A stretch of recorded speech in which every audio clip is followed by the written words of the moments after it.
Social മീഡിയയിൽ നല്ല അടിയാണ് നടക്കുന്നത്. അടി എന്ന് പറഞ്ഞു കഴിഞ്ഞാൽ ഒരു ഒന്നൊന്നര അടിയാണ്. ഇതൊക്കെ എന്ന് പറഞ്ഞു കഴിഞ്ഞാൽ നമ്മളെ കൊല്ലം സുധി എന്ന് പറയുന്ന ഒരു മനുഷ്യൻ മാത്രമാണ് ഇതിന് കാരണം. അങ്ങേരിപ്പോഴും എന്ന് പറഞ്ഞു കഴിഞ്ഞാൽ ഏതോ ലോകത്ത് ഇരുന്നിട്ട് ഇങ്ങനെ ചിരിക്കുന്നുണ്ടാകും, കേട്ടക്കെട്ട് എന്ന് വിചാരിച്ചിട്ട് അങ്ങനെ ചിരിക്കുന്നുണ്ടാകും. അവിടെ അത്രമാത്രം അടിയും കുത്തും തല്ലും വഴക്കും തന്നെയാണ് ഇങ്ങനെ നടന്നുകൊണ്ടിരിക്കുന്നത്. ഒരു സൈഡിൽ എന്ന് പറഞ്ഞു കഴിഞ്ഞാൽ കൗരവപ്പട, ഒരു സൈഡിൽ എന്ന് പറഞ്ഞാൽ പാണ്ഡവന്മാർ. ആര് ജയിക്കും ആര് തോക്കും എന്നുള്ള ഒരേ ഒരു വടംവലി മാത്രമാണ് ഇപ്പോഴും നടക്കുന്നത്. ഏതായാലും തെറി പറയാൻ അറിയുന്നവരൊക്കെ നല്ല രീതിയിൽ പറയുന്നുണ്ട്, തെറി പറയാൻ അറിയാത്തവരൊക്കെ ഇങ്ങനെ വിഷമിച്ചു കൊണ്ടിരിക്കുന്ന ഒരു കാഴ്ചയും കൂടി നമ്മൾ കാണുന്നുണ്ട്. ഇനിയിപ്പോഴേ ഒരു കാര്യം പറയാനുള്ളത്, ഇപ്പോൾ സജീന എന്ന് പറയുന്ന ഒരു സ്ത്രീ, അത് രേണുസുധിയുടെ പടയാളിയാണെന്നാണ് പറയുന്നത്. ഇന്ന് രാവിലെ എന്നോട് പറഞ്ഞിരുന്നു, ഒരു വീഡിയോയിൽ പറഞ്ഞിട്ടുണ്ടായിരുന്നു ഞാൻ രേണുവിൻ്റെ പടയാളിയാണെന്ന്. ശരിയാട്ടെ, പടയാളിയാകട്ടെ. അവർ വന്ന് പറയുന്ന ഒരു കാര്യമുണ്ട് അവരുടെ തംബ്നെയിലിൽ, അതായത് ഋതപ്പന സ്വന്തമാക്കുന്നതിലൂടെ ക്ലെയിം, ഇപ്പം ഇൻഷുറൻസിൻ്റെ പൈസ കിട്ടാനായി എന്നാണ് എനിക്ക് തോന്നുന്നത്. അപ്പോൾ ആ ക്ലെയിം തട്ടിയെടുക്കേണ്ട പരിപാടിയായിട്ട് ചിലർ വരുന്നുണ്ട് എന്ന്. ആദ്യം തന്നെ ആ കൊച്ചിനോട് പറയാനുള്ളത് എന്താണെന്ന് വെച്ചാൽ, എൻ്റെ പൊന്നു മോളെ, ഇത് ഈ കിച്ചു സുധിക്ക്, അതുപോലെ തന്നെ ഋതപ്പന്, രേണു സുധിക്ക്, അതുപോലെ തന്നെ കൊല്ലം സുധിയുടെ അമ്മയ്ക്ക്, ഇവർക്ക് 4 പേർക്ക് മാത്രമാണ് ഈ ക്ലെയിമിന് അവകാശം എന്ന് പറയുന്നത്. വേറെ ആർക്കുമില്ല. അത് മനസ്സിലാക്കി. ഈ അമ്മയ്ക്ക് എന്തോ ഒരു ശതമാനം അമ്മയ്ക്ക് കൊടുക്കും, അതുപോലെ തന്നെ ഭാര്യയ്ക്കും ഒരു ശതമാനം ഉണ്ടാകും. അതുപോലെയാണ് കിച്ചുവിനും ഋതപ്പനും അവർക്ക് തുല്യമായിട്ടും ഉണ്ടാകും. അതാണ് ക്ലെയിം. അല്ലാതെ നിങ്ങൾ വിചാരിക്കുന്ന പോലെ ഋതപ്പനെ എടുത്തുകൊണ്ട് പോയിട്ട് എന്നാൽ പിന്നെ ഈ പണ്ടത്തെ സിനിമയല്ലൂല്ലേ, ആ ബക്കടാ ബക്കടാ അത് ബക്കടാ, അങ്ങനെയൊന്നും അല്ല. ഈ ക്ലെയിം എന്ന് പറഞ്ഞു കഴിഞ്ഞാൽ പണമായിട്ട് നമുക്ക് ചാക്കിലറച്ച് തരത്തൊന്നുമില്ല, അങ്ങനെ ഓകിരവിച്ച് പോകാൻ വേണ്ടിയിട്ട്. അതൊക്കെ എന്ന് പറഞ്ഞു കഴിഞ്ഞാൽ കൃത്യമായിട്ട് അതിൻ്റെ നിലയിലേ നടക്കുള്ളൂ, അതിൻ്റെ നിയമത്തിലേ നടക്കുള്ളൂ. അല്ലാതെ നമ്മൾ വിചാരിക്കുന്ന പോലെ ഋതപ്പനെ ഏറ്റെടുത്ത് കൊണ്ടുപോയിട്ടൊന്നും ഈ ക്ലെയിം ഇതാവില്ല. പിന്നെ വേറൊരു കാര്യം എന്ന് പറഞ്ഞു കഴിഞ്ഞാൽ, ഋതപ്പന് 18 വയസ്സായി കഴിഞ്ഞാൽ മാത്രമേ ആ പണം എടുക്കാൻ കഴിയുള്ളൂ.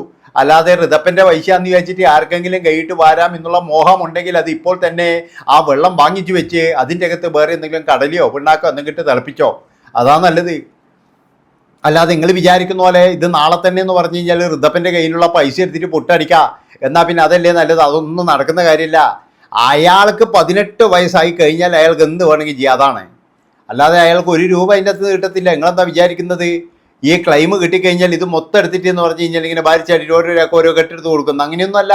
അതൊക്കെ കൃത്യമായിട്ടെന്ന് പറഞ്ഞ് അളന്ന് മുറിച്ചിട്ട് മാത്രമേ കൊടുക്കത്തുള്ളൂ. പിന്നെ വേറൊരു കാര്യം എന്ന് പറഞ്ഞാൽ, ഇപ്പോഴത്തെ ഒരു കളി എന്താണെന്ന് വെച്ച് കഴിഞ്ഞാൽ എല്ലാവർക്കും മനസ്സിലാകും.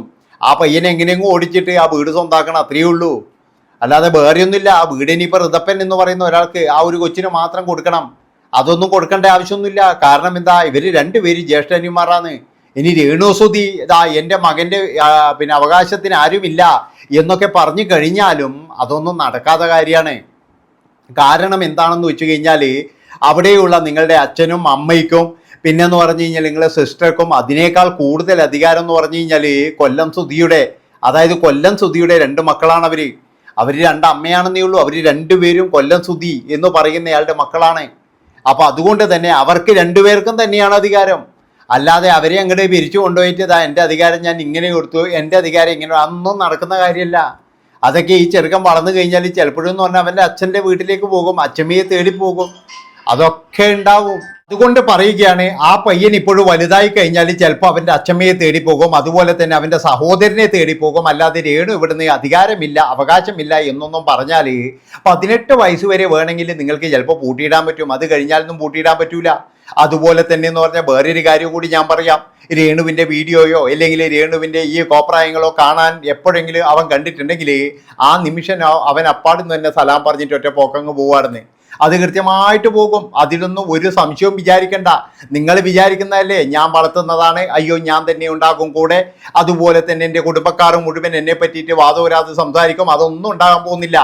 ഇതിൻ്റെയൊക്കെ ഭവിഷ്യത്ത് അനുഭവിക്കുന്നതെന്ന് പറഞ്ഞാൽ ആ പയ്യൻ മാത്രമാണ്. ഇപ്പോഴും നിങ്ങൾ മുൻകൂറായി ജാമ്യം എടുത്ത് ഞാനിങ്ങനെ മരിക്കാൻ പോവുകയാണ്, അതുകൊണ്ട് തന്നെ എൻ്റെ മകനെ ഞാൻ ഇവരെയാണ് ഏൽപ്പിക്കുന്നത്. അവരെവിടെ നിന്ന് വന്നു? അതാണ് എനിക്ക് ചോദിക്കാനുള്ളത്. അതായത് ഇവരൊക്കെ വന്നിരിക്കുന്നത് എപ്പോഴാണ്? ഇപ്പോഴല്ലേ. ഇതിനു മുമ്പ് എന്ന് പറഞ്ഞു കഴിഞ്ഞാൽ നിങ്ങൾ വാടക വീട്ടിലല്ലേ കിടന്നുകൊണ്ടിരുന്നത്, അന്ന് ആരെങ്കിലും സഹായിക്കാണ്ട് ആരുമില്ല. അപ്പോൾ ഇതൊക്കെ എന്ന് പറഞ്ഞാൽ സുധിയുടെ ഒരു ഭാഗ്യമാണ്. പക്ഷേ സുധിക്ക് പോലും വേണ്ടത്ര ഒരു പരിഗണന നൽകാൻ നിങ്ങൾക്ക് കഴിഞ്ഞിട്ടില്ല എന്നാണ് എനിക്ക് പറയാനുള്ളത്. അതായത് സുധിയുടെ ആ ഒരു കിട്ടിയിരിക്കുന്ന അയാളുടെ ഫലകങ്ങൾ, അതൊക്കെ എന്ന് പറഞ്ഞാൽ ചാക്കിൽ കെട്ടി വെച്ചതൊക്കെ നമ്മൾ കണ്ടതല്ലേ. ഇപ്പോഴൊരു 2-3 ദിവസം മുമ്പ് രേണുവിൻ്റെ ഒരു വീഡിയോയിൽ രേണുവിന് കിട്ടിയ സംഭവങ്ങളൊക്കെ സുഖമായിട്ട് വെച്ചിട്ടുണ്ടല്ലോ അവിടെ. അതാണ് പറയുന്നത്. അങ്ങേരെ പൂർണ്ണമായിട്ട് ഒഴിവാക്കുകയും ഇപ്പം ആ പയ്യനെയും കൂടി അങ്ങോട്ട് കയറ്റാണ്ടാക്കി, എത്രയേ ഉള്ളൂ. അല്ലാതെ ഇതിലൊന്നും വലിയ ഡെക്കറേഷൻസ് ഒന്നും വേണ്ട. ഇനിയിപ്പോൾ ക്ലെയിം കിട്ടുന്ന പൈസയാണെങ്കിൽ അത് കൃത്യമായിട്ട് തന്നെ വീതിച്ചു കൊടുക്കും. ഇനി അത് ഒറ്റയ്ക്ക് പുട്ടടിക്കാൻ വേണ്ടി ഒരാൾക്കും കിട്ടത്തില്ല, കൃത്യമായിട്ട് 4 വീതം തന്നെ വരും എന്നാണ് എൻ്റെ ഒരു ചെറിയ അറിവ് വെച്ച് ഞാൻ പറയുന്നത്. 4 വീതം എന്ന് പറഞ്ഞു കഴിഞ്ഞാൽ ഒന്ന് സുധിയുടെ അമ്മയ്ക്ക് നിർബന്ധമായിട്ട് പോകുകയാണെന്ന്. അതുപോലെ തന്നെ എന്ന് പറഞ്ഞാൽ പിന്നെ സുധീൻ്റെ മക്കൾക്ക് 2 പേർക്കും ഉണ്ടാകും, പിന്നെ രേണുവിനും ഉണ്ടാകും. അല്ലാതെ എന്ന് പറഞ്ഞു കഴിഞ്ഞാൽ വേറെ ആർക്കും കിട്ടത്തൊന്നുമില്ല. അപ്പൊ ചില ആൾക്കാർ പറയുന്നത് എന്താ വെച്ച് കഴിഞ്ഞാൽ കിച്ചു വന്നിരിക്കുന്നത് ഋതപ്പനെ തട്ടിക്കൊണ്ടുപോയിട്ട് അവന്റെ ക്ലെയിമും കൂടി വാങ്ങിച്ച് പുട്ടടിക്കാൻ എന്നുള്ള തരത്തിൽ കുറെ കമന്റും കാര്യങ്ങളൊക്കെ ഞാൻ കണ്ട്. എന്തിനാ വെറുതെയെങ്കിലും ഇങ്ങനെ കുത്തിത്തിരിപ്പ് ഉണ്ടാക്കുന്നത്, അതാണ് എനിക്ക് ചോദിക്കാനുള്ളത്. അപ്പൊ രേണുവിന് വേണ്ടിയിട്ട് കുറച്ച് ചാവേറി അല്ലെങ്കിൽ രേണുവിന്റെ പടത്തലവന്മാർ എന്നൊക്കെ പറഞ്ഞ് കുറെ ആൾക്കാർ ഇറങ്ങിയിട്ടുണ്ട്. ആദ്യം തന്നെ നിങ്ങളൊരു കാര്യം മനസ്സിലാക്കേണ്ടത്, നിങ്ങളിങ്ങനെ ഫൈറ്റ് ചെയ്ത് നിൽക്കുകയല്ല വേണ്ടത്. അതായത് കൃത്യമായിട്ടും ആ സ്ത്രീക്ക് പറഞ്ഞ് മനസ്സിലാക്കി കൊടുക്കുക, നിങ്ങൾ ഇതുവഴി ഇതേ വഴിയിലൂടെ പോകൂ, അല്ലാതെ നിങ്ങൾ ഇതിൽ നെഗറ്റീവായിക്കൊണ്ടിരിക്കുകയാണെന്ന് കൃത്യമായിട്ട് പറഞ്ഞു കൊടുക്കുകയാണ് വേണ്ടത്. ഇതിപ്പോഴാരും പറഞ്ഞു കൊടുക്കാനില്ല. അതുകൊണ്ട് തന്നെ എന്ന് പറഞ്ഞു കഴിഞ്ഞാൽ അവരവരുടെ തോന്നിയ വഴിക്ക് പോകുന്നു. ഇന്നിപ്പോഴെന്ന് പറഞ്ഞു കഴിഞ്ഞാൽ അവരുടെ ഏതൊരു ഇതിൽ എന്താ പറയുക, ആരും ഒരാൾ കമൻറ്റ് ചെയ്തിട്ട് കണ്ടു, ഇന്നലെ വരെ ഈ കയ്യിലാണെങ്കിൽ ഇന്ന് കിടക്കുന്നത് ഈ കയ്യിലാണ് എന്നൊക്കെ പറഞ്ഞിട്ട്. അതിൻ്റെ സത്യാവസ്ഥ എന്താണെന്ന് നമുക്കറിയില്ല, നമുക്ക് എല്ലാവർക്കും സംശയവും കാര്യങ്ങളൊക്കെ ഉണ്ട്. അതുകൊണ്ട് നിങ്ങളൊരു കാര്യം ചെയ്യുക, എനിക്കും തന്നെ എന്ന് പറഞ്ഞു കഴിഞ്ഞാൽ ഇതുപോലെയുള്ള വീഡിയോസുമായിട്ട് വരാതിരിക്കുക, അതാണ് ആരോഗ്യത്തിന് നല്ലത് എന്നാണ് എനിക്ക് തോന്നിയിരിക്കുന്നത്.